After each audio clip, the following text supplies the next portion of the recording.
Welcome to lesson one of the crypto basics. Today, we're going to be talking about digital cryptocurrency, learning money of the future, but it's here today. So, as you know, I'm Sharif 2D, and I'm going to be walking you through this presentation. Now, a disclaimer, this is not financial advice. Do at your own risk. You will lose money. There is only a small possibility that you can actually earn money trading cryptocurrency. I'm not a crypto expert. I'm not a financial advisor. This is all speculation, and this is just for fun, merely just for fun. I like making presentations. I like making videos. I like making content. Don't take anything I say seriously. Now, what we're going to be going over today are pretty much six simple things. What is crypto? Why is it important? The main crypto coins, a market analysis, what is the digital gold rush, and then we're going to conclude. So, what is crypto? Cryptocurrency is a digital form of value that can be used as a method of payment or investment. Each transaction is secured, tracked, and verified virtually on the public blockchain. So anyone can see what's going on, what money's moving where. Now, crypto is created through mining or minting. This is how you make a new token using a specialized software and like hardware or equipment on a computer that can solve a puzzle to pretty much validate and create these new coins. Minting in terms creates a new block and new tokens on these chains. Now, I know I'm throwing a lot of technical terms. This is just a high level picture, but I'm going to break it down and explain it much, much simpler after this slide. So just stay with me. The third piece, crypto is decentralized. So not one single person or group has control of cryptocurrency, which means it cannot be manipulated. And the blockchain is on the cloud, which is all public record. So again, it's not regulated by central banks, by governments, but instead using code via programming on the blockchain. So technically, control is collective from all the people or all the users who are transacting, holding, and using these different cryptocurrencies. So if you're following along, we're now going to get to why crypto is so important. Obviously, you've seen inflation. Inflation by the government backed dollar has been honestly found to be unreliable. And as you can see in this first chart, the price of $20 in 1998 would have gotten you a basket full of groceries, all the snacks, goodies, water, food that you could imagine for you and your family. Now, by 2005, that was before the 2008, financial crisis, you still could get like a half basket full, a couple bags or so of groceries. 2014, 20 bucks isn't getting you much. It's the same $20 bill as if you worked 5 hours to make that $20 bill in 1998. But in 2014, just 16 years later, you can't purchase as much anymore. Now, this is 2021, but I'm recording this video in April of 2024. I don't even think the last time I went to the grocery store, 20 bucks is going to get you one full bag of groceries. But in contrast, if you look at the price of Bitcoin, which is the most popular cryptocurrency, in 2012, maybe, I don't think honestly, your basket was probably going to look more like this when Bitcoin came out. But 2012, you probably could have got a couple things. 2013, you could have got, half basket full. By 2014, you could have got way more than just that $20. You could have got wine, two baskets full, water, juice, pop, candy, cookies, everything you need. Now, 2021, but we're actually going to even go to now 2024. Bitcoin is priced at $70,000. So you can literally buy a whole car with, if you would have bought in early, less than a carton of eggs. Insane. Now we're going to go to the next picture here. As we see, starting from, 19, I believe it was like 1914 or so, when the US dollar was minted or created, you can see the steady decline of the purchasing power. In 1971, that's when we left the gold standard. So, if you're familiar with the gold standard, before 1971, the US dollar was backed by the gold reserve. So, there was a certain amount in banks of gold that was held based on the dollars that could be digitally on the screen. After 1971, that was no longer a rule. So, technically, via fractional reserve banking and the fiat value, along with like no base, reserve of gold, silver, or anything, it's just numbers on a screen. And that's why we see the value now and, beyond this chart of the dollar bill extremely, extremely low. And this is going to get me to the last point. What you're seeing in this graph is a chart of the US dollar versus the actual supply, which there's no limit, there's no cap on the supply. So every single day, every 9 months, there's new money printed, there's new spending bills. So the amount of actual dollars goes up, and they say only about 1% of that total supply of money is actually cash. Everything else is just boom, boom, boom, numbers on a screen, digital. So you have to think there's someone somewhere in a room typing numbers on a screen. And I believe last month there was in the US a $1.2 trillion spending bill, 1,012 pages, passed in 72 hours, which means that there's a new $1.2 trillion of money being sent to the government for spending. So as more money is printed out of thin air, created, added, boom, boom, boom, numbers on the screen, the value of the hard-earned money that you work for is declining. But what makes Bitcoin, what makes cryptocurrency as a whole so valuable and so important is that there's a cap. There's a limit. There's only a certain amount of Bitcoins that's ever been created. And because it's decentralized, no one can create more. No one has control of it. There never will be more Bitcoin than what exists right now. It's a fixed supply, and it's backed by the energy. So whenever there's a transaction on the blockchain, any blockchain, whether it's the Bitcoin blockchain, the Ethereum, the Solana blockchain, whatever coin's blockchain it is, every time you send money or you buy something or make a transaction using crypto, a small, small percentage, depending on the network, charges a fee. That fee is what pays for this to continue running. So the next logical question is, wow, if crypto is so important, I know how to get cash, I know how to hold my money in my bank account. How do I hold crypto? So these are four of the most popular ways that you can hold crypto. Decentralized wallets. Phantom is the most user friendly. Right now, it's the most popular wallet that you can literally go on your iPhone and within 5 minutes, without KYC or the know your customer, so you don't have to upload your ID, you don't have to upload your name, a picture, you don't have to upload anything. Within 5 minutes using Phantom Wallet, you can actually hold crypto. Now there's other decentralized wallets such as Soulflare, MetaMask, Uniswap. Sometimes these are called like hot wallets, but pretty much these are just apps on your phone. But you may be familiar with Robinhood, Coinbase. You can kind of see the cutout here, which are different. Those are centralized exchanges. So you have decentralized and centralized. What is the difference?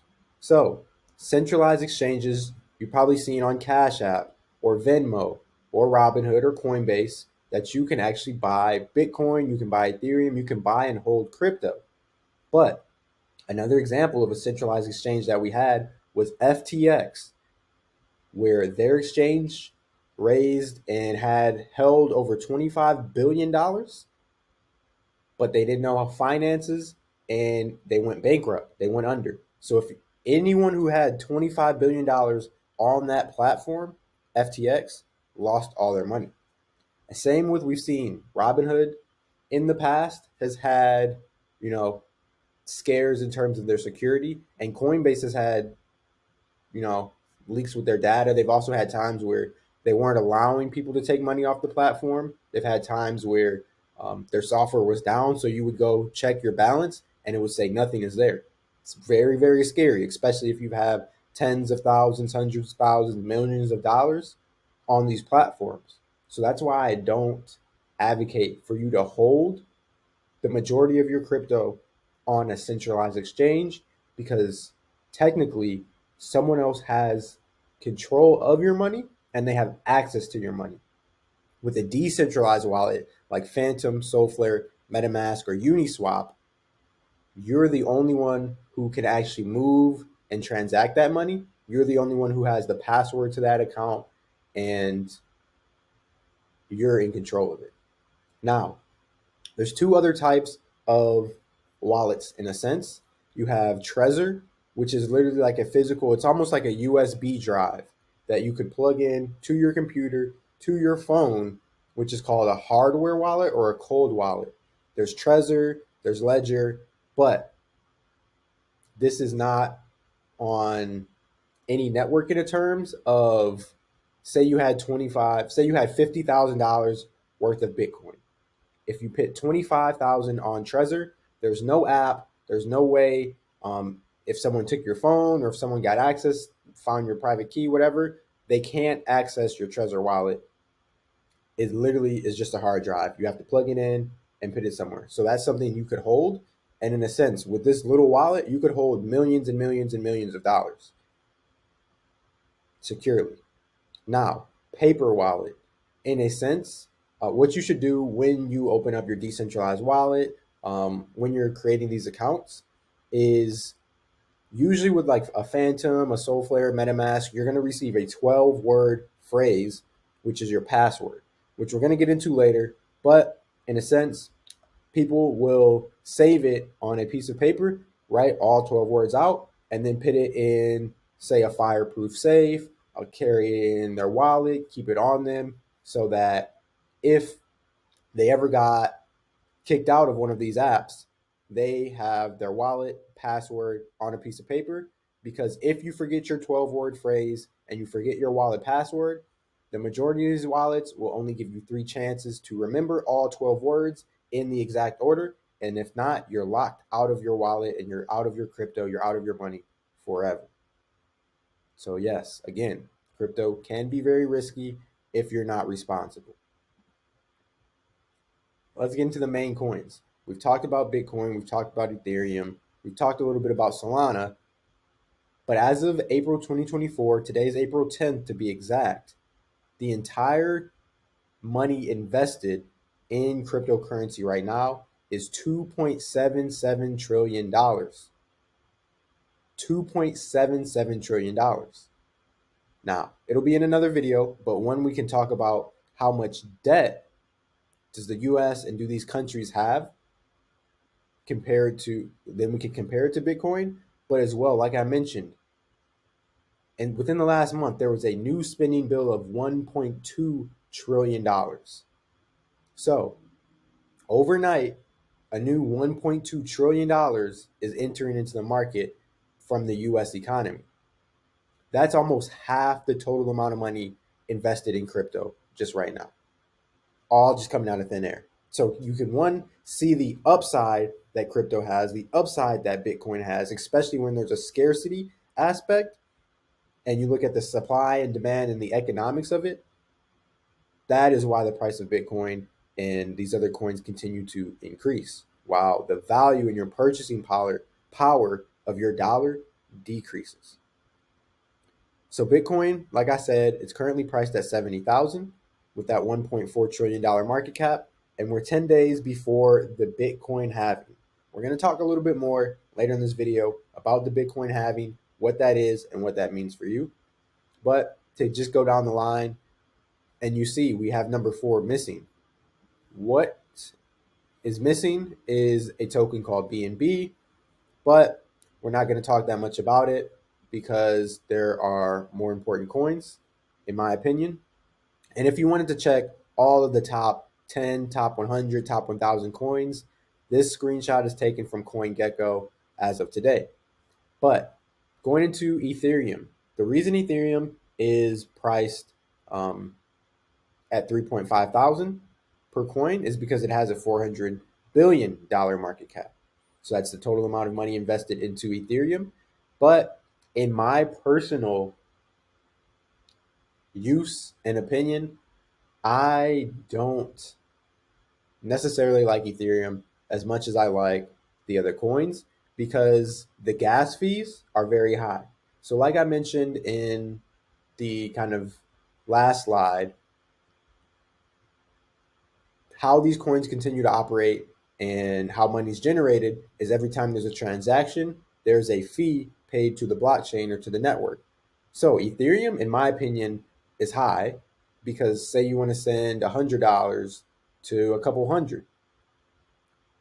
The fee could range from, depending on how many people are using the network, $30 to $150. So you may be paying the majority of the money you're sending just in fees. And then the transaction time is slow. It can take up to 20 minutes, sometimes more, sometimes less, for you to actually send money between different addresses on the Ethereum blockchain.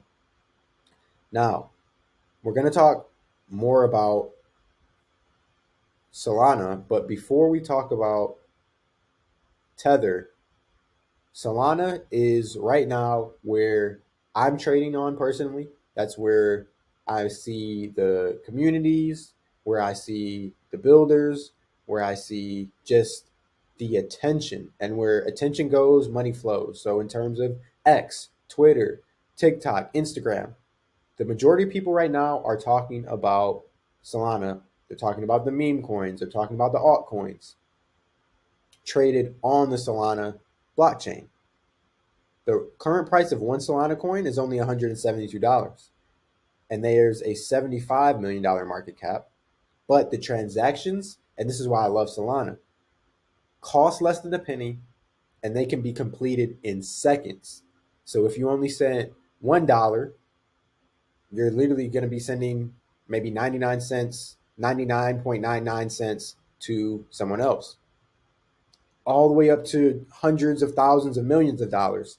And the difference of decentralized finance and the reason it's so important is because if you say you're running a business and you are using overseas talent, maybe you have employees in Africa, maybe you have employees in the Philippines, maybe in South America, and you want to send money from your bank account, maybe you have a Chase bank account, a Bank of America, it's going to be pretty difficult for you to send money to your international employees in a way that's not going to be costly in terms of fees, in a way that's going to be instant, and as well, just in a way that's going to work flat out.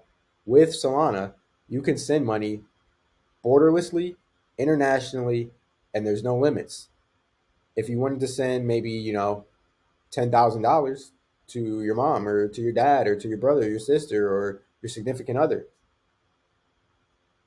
it's not going to be easy to do that with the bank. You're probably going to have to actually go in, sit in the bank. They're going to ask you a bunch of questions. Who is this person? What do they do? What do you do? Why are you sending money? Okay, we're going to review it. And, it'll take 3 to 5 business days, if that. You're going to have to wire it.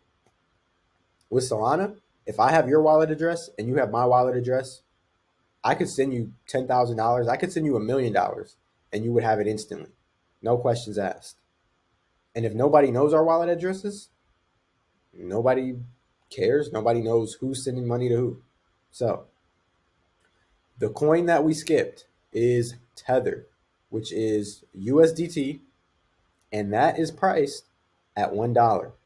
We're going to talk more about stable coins. USDC is another stable coin, which they're fiat backed, so they're based on the US dollar, or they're based on these dollars. But with $100 billion market cap, the really cool thing about these stable coins is using different algorithms, their price is always the same. So you may see in the chart a fluctuation of 0.01%. Their price, okay, will fluctuate from 0.99 cents to $1, but that's the most they ever fluctuate. 99 cents to $1. So we're going to talk more later, but when you're trading, a lot of times if you actually want to send money, you're going to send it in USDT, because if you want to send, say, $1,000 and the price of Solana is moving, it's at 170, then it's at 175, and it's at 200. It's kind of tough to send exactly $1,000. Compared to USDT, you just swap it for that stable coin, and 1,000 USDT is always going to be $1,000. So, market analysis. Where are we at right now? Why is crypto important? Because in 10 days from now, April 20th, we have the Bitcoin halving. So, I'm not going to dive too much into what that actual halving means, but we talked about mining and minting, and pretty much the reward you get for mining one Bitcoin is going to be cut in half. Because, like we said, there's a cap on that supply. So why this is important that there's a halving of Bitcoin is because in the last 4 cycles, every single time Bitcoin's at a halving, you see the date of the halving in red. Within that date, we always see a huge green candle, which signifies a bull market. Depending on how long it is, you may have more time in the bull market, but these could last, multiple months, even years, depending on the type of cycle, if it's a super cycle. So when we have a Bitcoin halving, then we have a bull market, which, if you're familiar with stocks, bullish means the price is going up, bearish means the price is going down, because bears have big claws and they strike downwards. Bulls have horns and they strike upwards. So upwards, bull market, prices are pumping. Prices are going up. Right now, we're going to see last bull market, I think we saw a 500% increase on the price of Bitcoin. We went, as you see in this graph, it was like 20,000. Price right now is 70,000. Imagine if you only had 5 Bitcoins. So you invested 100K into Bitcoin when it was $20,000 before the halving, and now it's at 70.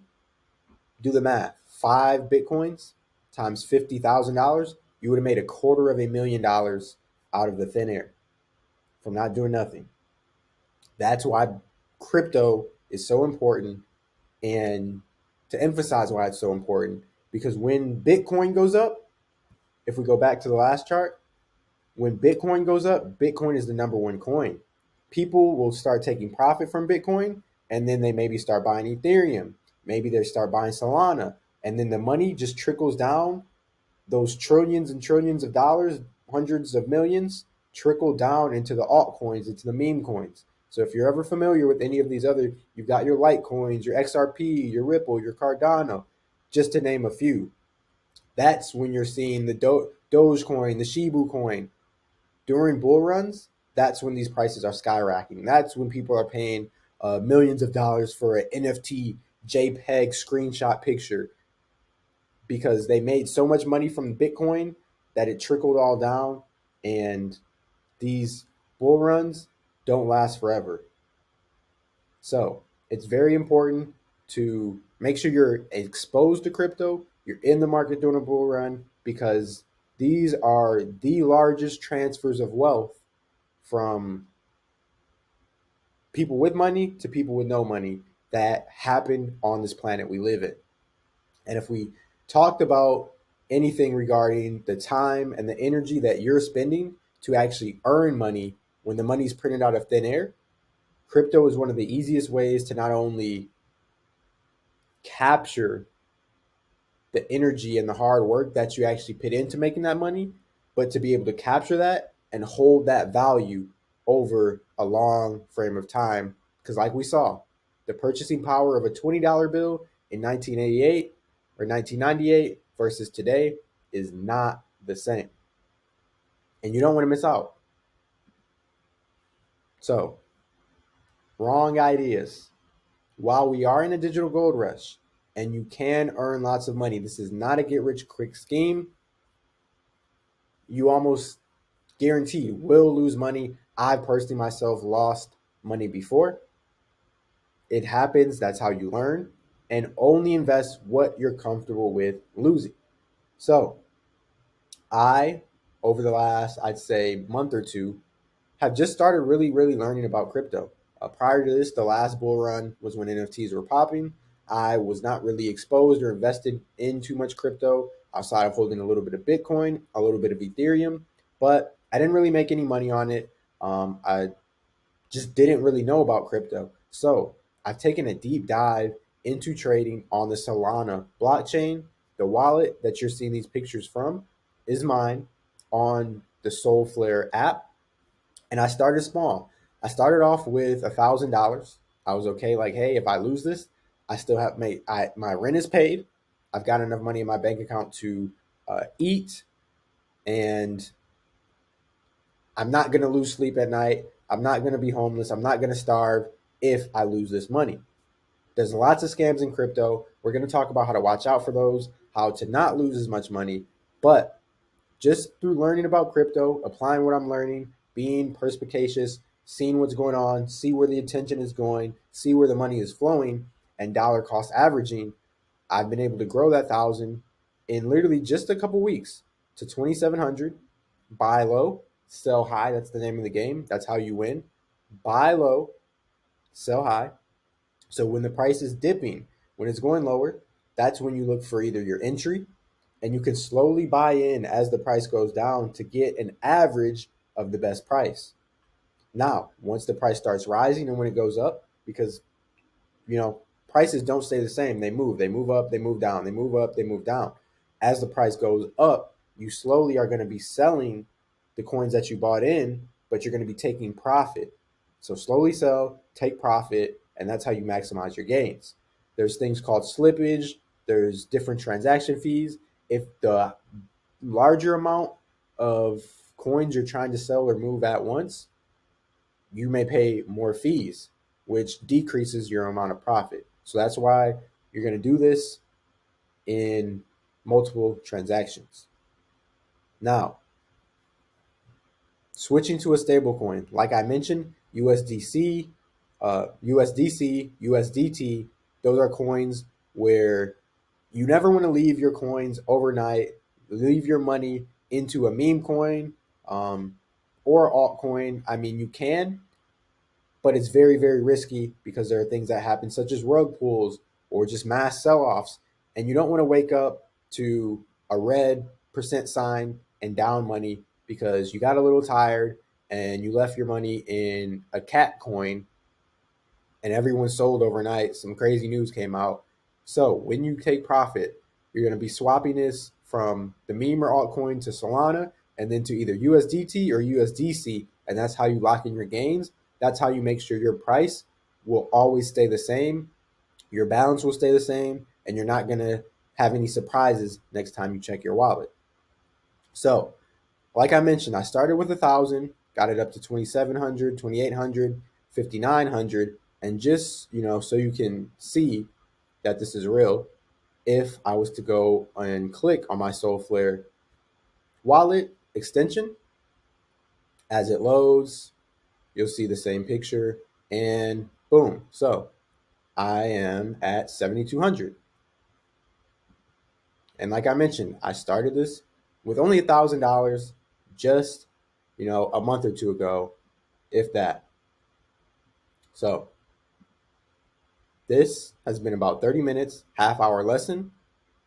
I want you to rewatch this. If there's anything that you didn't understand, there's going to be a lot more lessons, a lot more content. I'm actually going to walk you through step by step how you can go from not having any money in crypto, but having some cash, money in your bank account, to being able to transfer that pretty quickly into one of these wallets so that you can buy these coins, and then you know how you sell these coins and how you get that money back into cash on one of your cards or in your account where you can actually go spend it, take those profits, and really feel the real world utility in the game from what you're learning.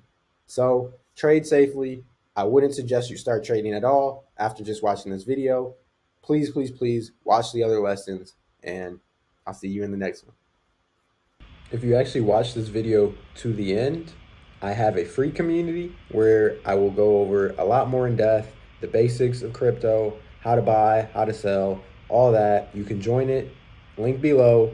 And for my private members in my community, only the people who have either gotten hired in tech or have some source of income, I actually will be walking through with them. We already send out applications and do 3 live weekly calls, and we help them get hired. We put them on the money. But with the people in my private group, the Wealth Club, not the free group, Wealth University, there's crypto training in both. But in the Wealth Club, I will actually show you what I'm buying, what I'm selling. We're going to look at charts together and pretty much just build our portfolios together. So, again, if you want to get access to any more knowledge, anything, join Wealth University on school down below. Make sure you follow too, subscribe, hit post notifications, and I'll see you on the next one. Peace.